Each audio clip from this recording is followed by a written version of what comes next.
Last night, the Vatican announced that Pope Francis had died. SAS took a look back at his life and the legacy he's left behind.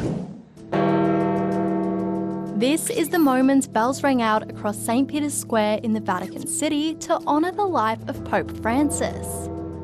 Super sad news. I find it very significant that the Pope has died during Easter, or the Easter weekend. The news came from the Vatican last night that Pope Francis had died aged 88 of a stroke and heart failure. Carissimi fratelli et sorelle. Dearest brothers and sisters, with deep sorrow I must announce the death of our Holy Father Francis.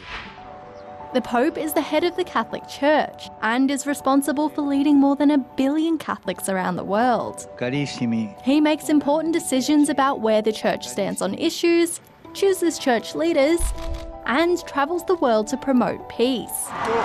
Pope Francis was elected as the 266th Pope in 2013, following years of service to the Church. Born in Argentina by the name of Jorge Mario Bergoglio, he was the first Pope from the Americas, and the first born outside of Europe since the 8th century.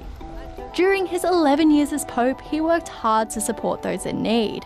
He met face-to-face with refugees and victims of disaster and conflict, asked world leaders to act on climate change, and in his final service on Easter Sunday, he prayed for peace in Ukraine, North Africa and Gaza.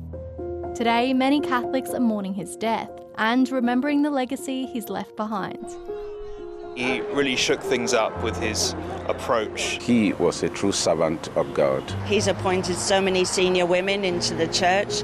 It's a long-lasting legacy. He's changed the whole style of being a pope. The world's been reacting to news of the Pope's death today. In France, the Eiffel Tower switched off its lights to honour the Pope. And here in Australia, our PM has announced Australian flags will fly at half-mast. Our political leaders, who are in the midst of their election campaign at the moment, have also paid their respects. He was a devoted champion and loving father. He was driven by Christ's values of mercy and forgiveness. After a pope dies, there are lots of customs, rituals and traditions that are set into motion to allow people to mourn and for the Catholic Church to select a new leader. Here's Michelle to take us through what happens next.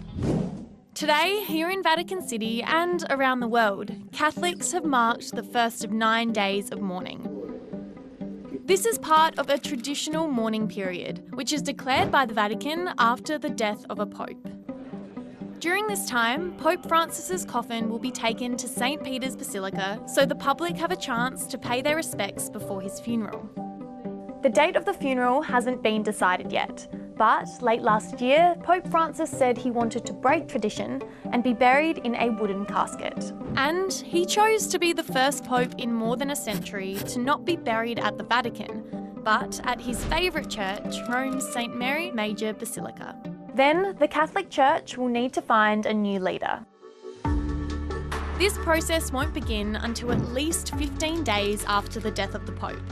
Cardinals, who are senior church leaders, will now come from all over the world to vote for a new Pope.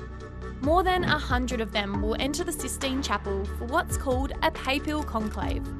Conclave is Latin for locked room, because they're stuck in there until they choose a new Pope.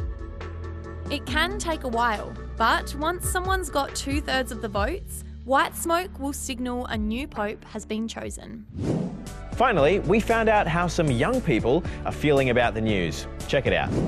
I heard from my mum that obviously the Pope had died. Honestly, quite disappointed. I was on social media yesterday and I heard about it, and I felt bad. Like, I was researching about it, like who he was and stuff. I was very sad, to be honest, because I know a lot of my friends are religious. What he's done for Catholics and Christians is very good. He made a big impact on others. I think he was a good person. He brought a lot of people together. His actions kind of like helped human dignity and everything. I came here today to honour the things he did while he was alive and the advocacy, climate change, women's rights for poor people and for like LGBT. I just think that's really quite important to have like a world leader speaking up about those things.